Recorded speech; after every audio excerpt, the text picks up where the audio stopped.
আসসালামু আলাইকুম। হ্যাঁ, কে আপনি চিনতে পারলাম না। আপনি আমাকে চিনতে পারবেন না, কিন্তু আমি আপনাকে দেখছি। আচ্ছা, তাহলে আপনি আমায় কোথায় দেখছেন? ওই তো, আপনি নতুন করে আমাদের কলেজে ভর্তি হইছেন। আচ্ছা, হ্যাঁ, আচ্ছা, তাহলে আপনি আমার আইডি কোথায় থেকে পেয়েছেন? যে মানুষটা প্রতিদিন রাতে আমার স্বপ্নে আসে, তার আইডি খুঁজে বের করা এমন কি বড় কথা? আচ্ছা, আমি কি আপনার স্বপ্নে আসি? হ্যাঁ, এখন তো আপনি শুধু আমার স্বপ্নেই আসেন। বাস্তবে কবে আসবেন? আচ্ছা, আমি বাস্তবে কেন যাব? কারণ তুমি যদি আমাদের বাড়িতে না আসো, তাহলে আমি কিভাবে তোমার বাড়িতে বউ হয়ে যাব?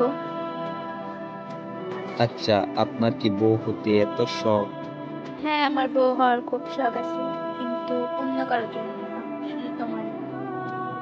আচ্ছা, আপনাকে এত সুন্দর সুন্দর কথা কে শিখিয়েছে? আপনার সাথে কথা বলতে বলতে শিখে গেছি। ও, আচ্ছা, আচ্ছা ম্যাডাম জি, এখন তো আপনার নাম জানা হলো না। আপনার নামটা কি জানতে পারি? হায় আল্লাহ, এখনো তো আপনার স্ত্রীর নামই জানা হলো না। আচ্ছা, আপনি আমার স্ত্রী কবে থেকে হয়ে গেলেন? আমি তো নিজেকে আপনার স্ত্রী হিসাবে মেনে নিয়েছি। আচ্ছা, তাহলে স্ত্রী আপনার নাম কি? আমার নাম আফরোজা বেগম। খুব সুন্দর নাম।